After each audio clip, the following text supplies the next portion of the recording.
Hi everyone, Mixie here. So for today's video, I thought it'd be fun to go through some of Toreba's claw configurations and kind of give you some tips on what I see and kind of like what would I do. So let's start with this one, Higa Manju. I kind of have a soft spot for this cat. It's the 26cm one where it's sitting on a cushion. Okay, so this one, this type of prize is actually kind of tricky because he's sitting on this like cushion and makes it wider at the bottom. So as you can see, it looks like someone played this and the bars are quite narrow. You can see that the cushion is bigger than the bars. So this one I would say would be very challenging. I would say a newbie in particular should not play this because it looks like one, it is stuck in a position that it will take a lot of work to push the prize down. So in this one, the bars are so narrow, usually there's only like one way for the prize to fall down, and if the prize falls in any sort of other way, it's going to be kind of in a stuck position, which will take a lot of work and a lot of plays to straighten it up to the position where it's like the skinniest and it will fit through the bars. So this one is, you should pass if you see it in this type of position.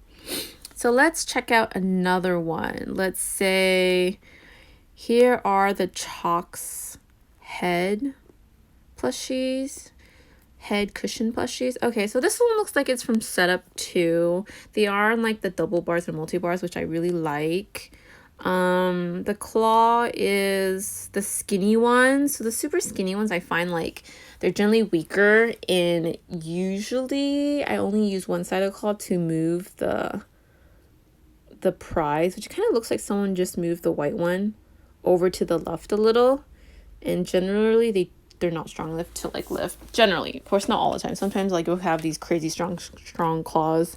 So gap is okay, not the best, but because there are two and they overlap in the middle right here where this part is in the middle bar, it can make it really hard to win, because then when you aim for one prize, it's going to end up hitting the other prize.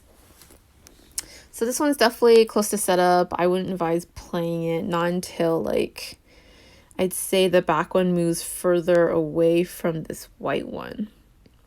Let's check out another one. Okay, let's see. So this will be interesting. It's a 14cm prize, so that's a smaller prize. Oh, okay, so these are the ones that are laying down in these plastic containers.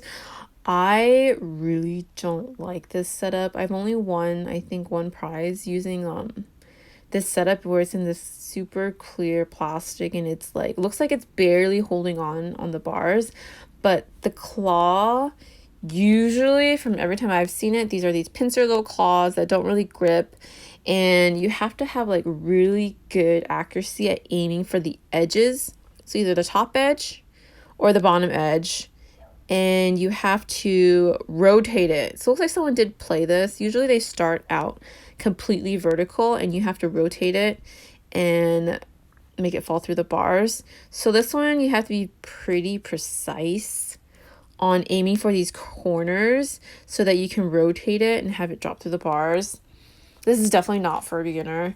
These look, in my opinion, very deceptively like kind of easy until you play and the claw like barely goes down. Oh, someone's playing. Yay, we can watch. Okay, let's check it out. Okay, here they go. Okay, so it looks like they're going after the Rilakuma in the middle and the front.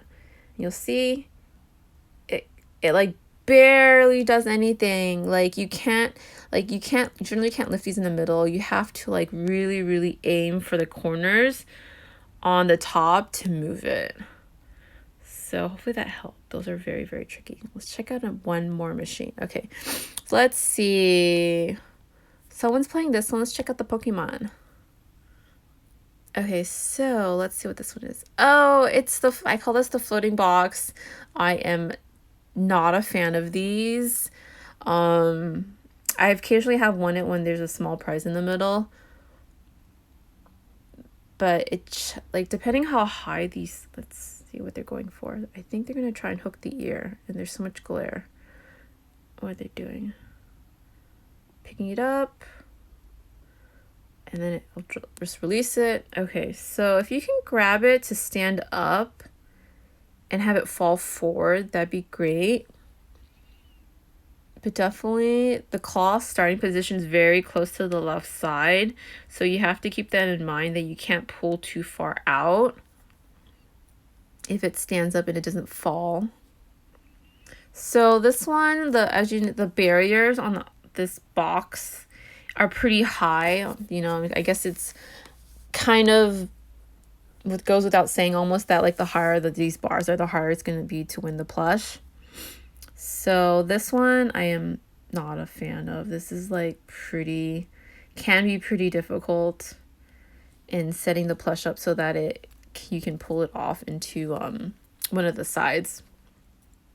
And it's very limited, giving that you can see that the claw starting position is pretty much flush with the front of the box. So you can't, if it happens to fall in front of the box, then there's not going to be like a good way to win it unless picking it up. Okay, so that's it for now, and hopefully I'll see you in the next video. Bye.